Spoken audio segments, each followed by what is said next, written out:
semuanya, apa kabar? Jadi di video kali ini saya mau sharing nih pengalaman saya mengambil rumah KPR.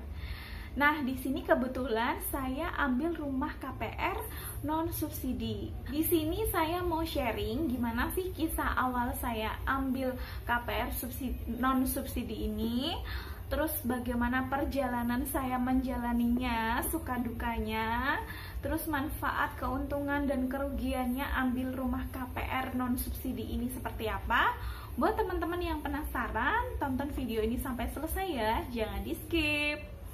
Saat itu tahun 2015, jadi waktu itu saya dan suami baru saja menikah dan kami tinggal di Jakarta karena juga suami kerjanya di Jakarta Pusat ya. Terus kita juga ngontrak daerah situ. Waktu itu kontrakan 1.500.000 satu bulan. Lama-lama kita ngontrak, akhirnya kita berpikir dong, wah, kalau misalkan kita ngontrak gini terus 1.500.000 kapan ketabungnya gitu kan. Dan saat kita jalan-jalan ke mall gitu kan sering banyak banget ada pameran rumah subsidi, non subsidi, pameran perumahan rakyat seperti itu. Akhirnya kita ingin tahu dan kita lihat-lihat, akhirnya kita berpikir kayaknya kita mendingan ngambil rumah KPR aja deh, daripada 1.500.000 ini masuk ke kontrakan dan kontrakan ini juga suatu saat nggak akan jadi milik kita. Mendingan kita KPR aja, meskipun 2 juta, 1 juta apa berapa gitu kan akhirnya jadi milik kita rumahnya suatu saat. Itu kita nyari-nyari untuk rumah yang murah gitu, yang terjangkau, yang kalau bisa tuh ya 1.500.000, kalau satu di bawahnya 1.500.000. Sayangnya rumah yang harganya dengan cicilan segitu, yang 1 jutaan gitu, itu letaknya tuh jauh banget dari Jakarta.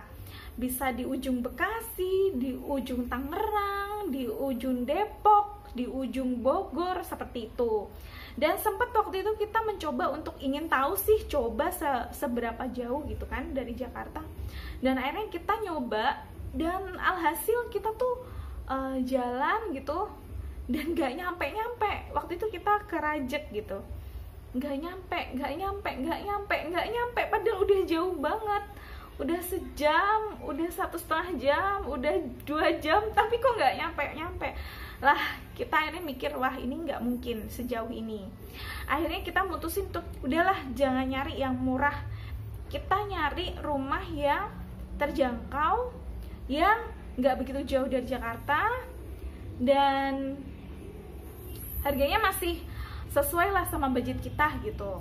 Dan kita nemuin tuh rumah masih di wilayah kota Tangerang. Jadi kalau misalkan yang tadi kita nyobain Rajek itu kan udah menuju Kabupaten Tangerang dan masuk banget ya. Dan kita nemuin rumah ini masih di wilayah kota Tangerang walaupun pinggir, tapi masih terjangkau karena jaraknya juga kalau ditempuh 1,5 jam dari Jakarta. Untuk harga sama cicilan pun dihitung-hitung masih masuk gitu. Waktu itu kita beli harganya 235 juta kalau cash ya. Untuk cashnya 235 juta, dan kalau diangsur DP 25 juta, angsuran per bulan 2 juta. Masuk tuh. Karena ngomong 25 juta, ada nih tabungan 25 juta. Dan kalau angsuran 2 juta, ya mending lah, masih nggak jauh-jauh dari 1.500.000, masih bisa mengusahakan gitu ya. Karena kan kontrakan 1.500.000. Akhirnya kita datang ke marketingnya, kantor pemasarannya, terus kita lihat denahnya, kita pilih rumah gitu kan. Dan ternyata kalau kita milih rumah itu kita harus ada uang tanda jadi untuk booking fee rumah mana yang mau kita ambil. Ya oke, 1 juta booking fee-nya kita ada waktu itu. Akhirnya kita booking fee, pilih rumah mana ini gitu kan.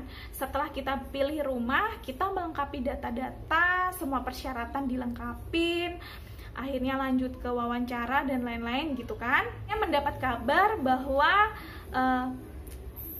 pengajuan kami di-approve, diterima bank. Akhirnya menuju ke akad kredit. Nah, saat menuju akad kredit itu, kita baru tahu tuh ternyata banyak banget yang harus disiapin, dana-dana harus disiapin. Nggak cuman DP 25 juta aja, ternyata banyak banget biaya akad yang harus disiapin. Dan masih ada juga kita harus bikin buku rekening, dan disitu harus diisi saldo sebesar 4 juta. Kita ngisi saldo 4 juta, terus kita banyak banget biaya, baru dibuka setelah kita mau akad. Kita ya shock ya, gimana? Ini biayanya ada biaya notaris, APHT, appraisal, administrasi, provisi bank, terus angsuran pertama itu juga harus dibayar saat akad kredit. Lalu ada premi asuransi kebakaran, asuransi jiwa, dan kalau di total itu jumlahnya tuh 9.500.000. Otomatis ini adalah dana di luar perhitungan kita, karena kita tuh awam banget karena baru pertama kali ngambil rumah kan. Berarti 25 juta plus 9.500.000. Oke. Akhirnya kita berusaha gimana caranya dan dapatlah 9.500.000. Dan saat hari itu kita akad di hari yang ditentukan, kita akad kredit. Oke, dan saat itu kita di bulan kemudiannya akhirnya menuju ke angsuran pertama, angsuran kedua, angsuran ketiga, dan kita mulai mau menempati rumah. Saking awamnya kita bahwa ternyata walaupun kita beli rumah KPR, artinya kan rumahnya tuh sudah berdiri ya, dan kita mikirnya simple, kita tinggal pindah terus kita tinggal masuk gitu. Ternyata nggak sesimpel itu juga teman-teman. Ternyata kalau kita mau menempati rumah KPR itu yang dibangun sama developer, mereka tuh bangunnya itu masih ala kadarnya banget. Ya, memang kita tahu sebelum kita memutuskan untuk beli, kita ngelihat bangunannya, tapi simple aja gitu, mikirnya nggak berat. Intinya, wah, udah ada bangunannya, yang penting kita nggak kepanasan, kehujanan, kita bisa ke kamar mandi, bisa tidur, bisa masak, udah gitu. Dan kita ngelihat tetangga-tetangga lain kok pada sibuk ngebangun rumah gitu, baru nempatin juga belum tapi udah ngebangun rumah gitu, dan kita nggak ngapa-ngapain. Ternyata kalau bangunan dari developer itu tuh bener-bener ala kadarnya. Ya beda kalau kita beli rumah KPR-nya yang mahal ya, yang 500 juta, 600 juta, pasti bangunannya sudah dibuat siap huni. Nah, tapi kalau ini kan rumah ini posisinya ada di tengah, masih di kota, terus udah di pemukiman ramai. Kalau ngomong fasilitas ini udah bagus lah pokoknya. Nah, jadi otomatis untuk bangunannya itu developernya bangunnya ala kadarnya banget. Jadi septic tank, ternyata septic tank tuh dibikin kecil, cuman kok sekotak kecil lah. Terus kita mikir air, ternyata ada perumahan yang airnya udah siap, ada yang belum, kita nggak tahu. Dan airnya belum siap kan waktu itu, dan ternyata harus ngebor dulu, dan ternyata kondisi perumahan itu permukaan tanahnya nggak selalu sama. Ada yang ngebornya tuh nggak begitu dalam udah dapet air, ada yang tuh harus ngebor dalam banget baru dapet air. Dan ternyata waktu itu harus ngebor pakai satelit, dan biaya ngebor satelit itu 9 juta. Kita bicara dapur. Oke, waktu itu memang nggak ada dapurnya, dan kita mikir udahlah bisa ala kadarnya masak di dalam rumah gitu kan. Ternyata nggak bisa gitu juga. Ternyata kalau dapur itu nggak sendiri, kita tuh nggak bisa masak, nggak nyaman masak itu. Dan gimana sih kalau tetangga udah bikin dapur semua dan kita belum bikin dapur? Nah, berarti kita harus berpikir anggaran bikin dapur, karena waktu itu emang denahnya hanya ruang tamu, kamar mandi, terus sisa tanah. Jadi nggak ada dapurnya. Sisa tanah itu yang akhirnya didesain untuk nantinya akan dibikin dapur gitu. Jadi udah tanah, udah air, terus mikir bikin dapur. Yang ketiga lagi, ternyata temboknya itu, bahan membuat temboknya tuh hebelnya tuh hebel kompong. Yang penting asal berdiri rumah. Otomatis kalau hebelnya kopong, terus semen aciannya tuh kayak banyak pasirnya, jadi semennya tuh dikit, otomatis itu tembok rontok semua teman-teman. Baru ditempatin berapa hari itu udah pada rontok temboknya. Cara teras, Karena developer pasti akan mengutamakan membangun rumah utama ya. Kalau teras gitu lantainya gitu kan belum dibikin. Nah, teras itu masih tanah dan tanahnya masih berantakan, dan kita mau nggak mau harus beresin itu biar rumah kita kelihatan rapi. Jadi harus bikin teras. Intinya teman-teman, intinya kalau kita beli rumah KPR itu kita tuh harus nyiapin dana untuk ngerenov rumah itu juga. Mending kalau ngerenov, kadang tuh ada rumah yang harus dirombak ulang karena itu tadi rumahnya tuh dibangun sama developer tuh ala kadarnya. Ya temboknya menuju rontok, ya menuju reot, yang lantainya itu keramiknya pecah-pecah karena nyusunnya ngawur. Nah seperti itu, jadi kita tuh harus budget untuk ngerenov rumah lagi. Waktu itu kita nggak ngebayangin bahwa akan ada anggaran renovasi saat mau menempati rumah itu. Ya udah, akhirnya kita menempati rumah itu ala kadarnya banget. Kita nabung, kita jalanin, pelan-pelan kita ngebangun. Nah seperti itu. Dan simple banget waktu itu kita berpikir bahwa cicilan kita 2 juta gitu ya per bulan. Dan developer sih udah bilang bahwa suku bunganya bisa floating ini ya. Artinya tuh bisa naik ngikutin suku bunga bank dan akan naik gitu. Tapi kita mikir ya naiknya nggak akan naiknya parah banget, dan suku bunga tiap tahun naik gitu enggak. Karena dari developer waktu itu bilang ya kalau misalnya naik juga nggak akan naik banyak banget sih Bu, cuman dikit-dikit aja gitu, akan nggak kerasa. Dan ternyata setelah kita ngejalanin 5 tahun ini, di rata-rata tuh setiap tahun kita naik 100.000 ya, walaupun enggak terus waktu itu 2015 2 juta, terus tahun depannya 2.100.000, tahun depannya 2.200.000, terus 2.300.000, enggak urut banget gitu juga. Tapi ya waktu itu 2 juta, terus jadi 2.050.000, jadi 2.200.000. Nah enggak rata gitu, tapi 5 tahun ini kok naiknya jadi 500. Sekarang tuh cicilan kita 2.490.000 sekian gitu. Berarti bisa setelah saya menjalanin ini KPR ini, rumah ini setiap tahun cicilannya naik 100.000. Terus untuk harga rumah ini tapi juga diimbangi dengan kenaikan harga jual tanah dan bangunan setiap tahun tuh juga berbeda. Rumah ini beda teman-teman. Jadi setiap tahun itu dikira-kira itu sekitar 10 juta per tahun kenaikan harga rumah dan bangunan dan tanah ini. Kalau mikir itu, meskipun setiap tahun naik 2 juta, naik 100, tapi kalau harga jual rumah dan bangunan ini tuh naik 10 juta per tahun, artinya kan memang kenaikannya sesuai gitu, ya kan? Tapi yang bikin shock dari KPR rumah non subsidi ini tuh apa? Yang bikin shock itu saat kita pertama kali tuh cetak rekening KPR kita, rekening koran KPR kita, dan di situ tuh tertera bahwa cicilan pokok dan cicilan bunga yang kita bayarkan setiap bulan itu sungguh parah dan kejam. Kenapa saya bilang parah dan kejam? Karena seperti ini datanya.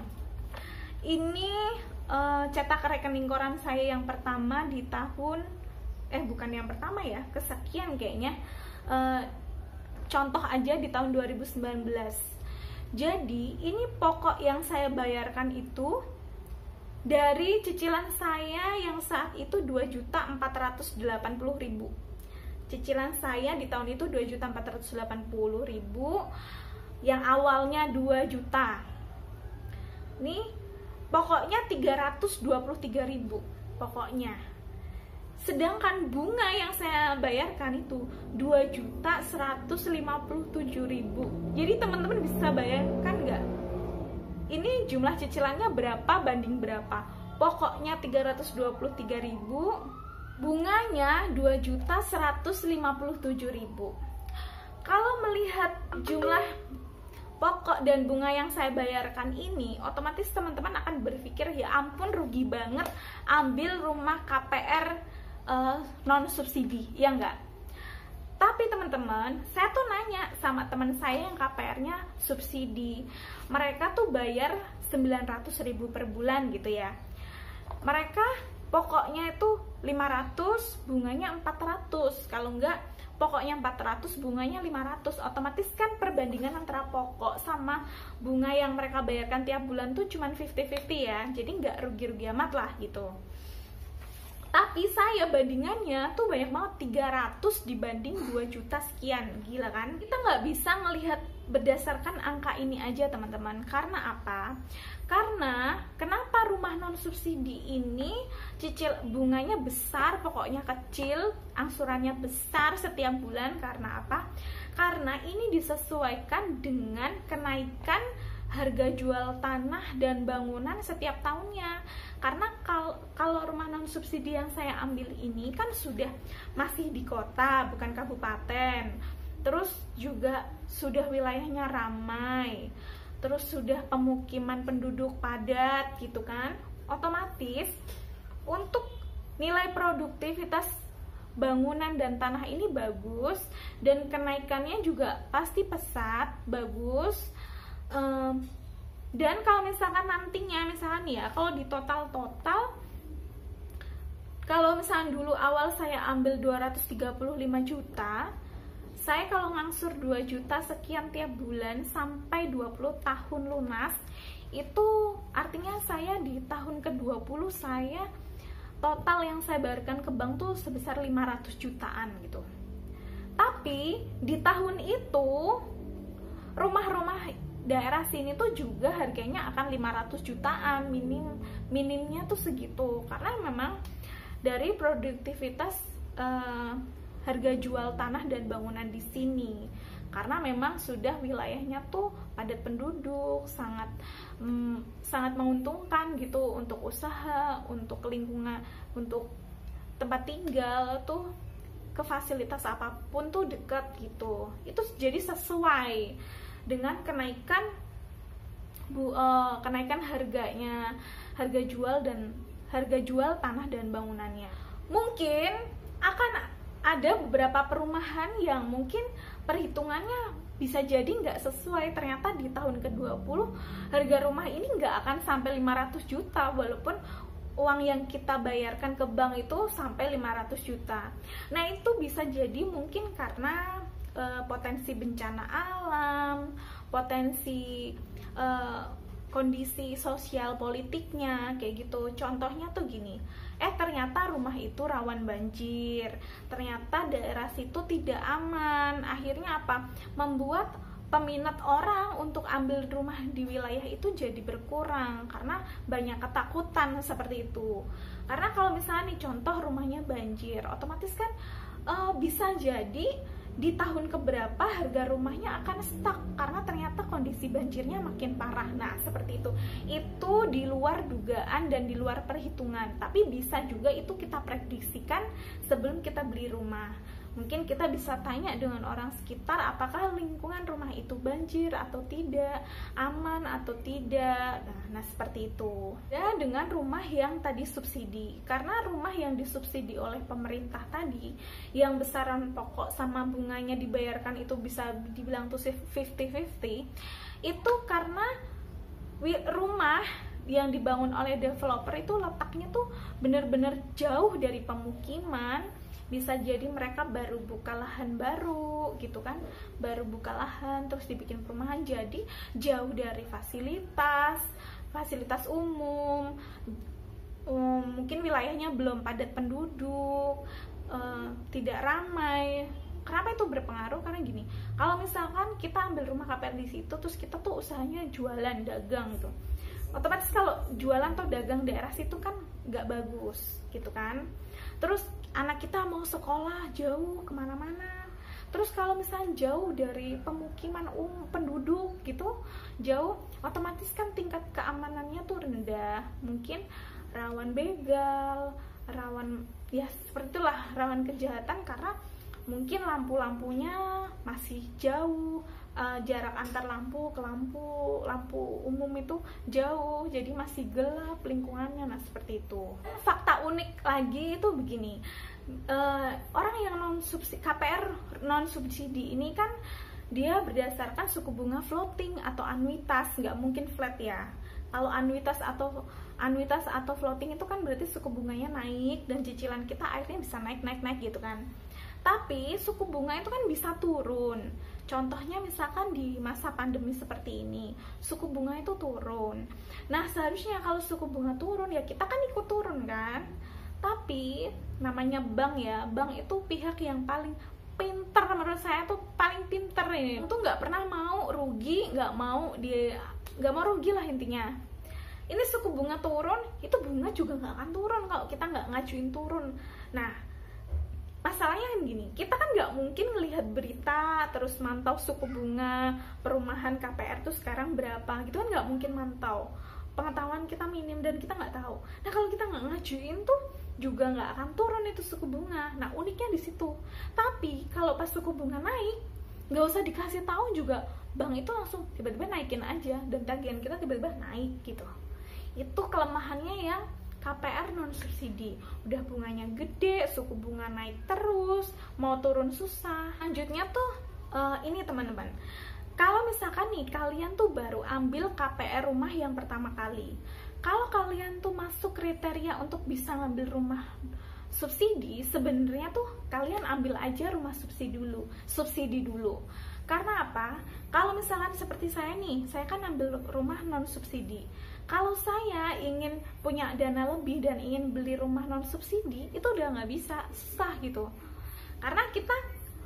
Karena kalau rumah subsidi itu kan diperuntukkan bagi mereka yang belum pernah punya rumah sama sekali, yang kemampuan belinya rendah, maksudnya yang sulit gitu untuk, makanya cicilannya kan disubsidi sama pemerintah kan. Untung bagi mereka yang ambil rumah KPR tuh subsidi duluan. Nah, kita kan nggak tahu kapan kita naik gaji, kapan kita naik jabatan, ya kan? Nah, habis kita ngambil rumah subsidi, kita naik gaji, naik jabatan, terus kita punya uang lebih. Setelah jalan 5 tahun gitu, kita bisa beli rumah lagi, bisa beli rumah yang non subsidi. Jadi kita jadi punya rumah 2, yang subsidi tadi sama non subsidi. Karena kan kalau misalnya kita udah naik gaji gitu, kalau cuma nyicil 1 juta per bulan rumah subsidi kan enteng ya, nggak berasa. Nah, itu tadi keuntungannya teman-teman yang ambil rumah subsidi dulu. Tapi buat yang non subsidi dulu ya udah susah mau ngambil yang rumah subsidi ini. Kalau mau punya rumah 2 gitu, beli rumah lagi susah. Mau nggak mau kita harus ngambil yang non subsidi lagi. Jadi itu teman-teman, beberapa hal yang perlu kalian tahu. Bagaimana sih kita tuh kalau mau ngambil rumah untuk pertama kali, dana apa aja yang harus kita siapkan? Ada uang tanda jadi, ada uang muka, ada biaya akad, biaya bank dan lain-lain itu. Terus juga siapin biaya renov, karena emang rumah yang dibangun oleh developer itu hanya pokoknya kelihatan ada bangunan. Gimana suka dukanya saya ambil rumah non subsidi ini seperti apa? Bahwa bunga yang kita bayarkan tiap bulan tuh tetap naik terus, pokoknya naik terus, nggak ada namanya turun kecuali kalau kita minta untuk diturunin. Nah, seperti itu. Jadi teman-teman, semoga sharing saya ini bermanfaat buat kalian, bisa memberi gambaran kalian kalau ingin membeli rumah KPR itu bagaimana, sebaiknya beli rumah KPR atau kita beli rumah itu cash aja, paling nggak bisa memberi kalian gambaran. Terima kasih udah nonton. Jangan lupa untuk klik like kalau kalian suka, komen kalau ingin bertanya, subscribe, tombol lonceng kalau kalian ingin tahu informasi yang lainnya mengenai KPR. Terima kasih, sampai jumpa.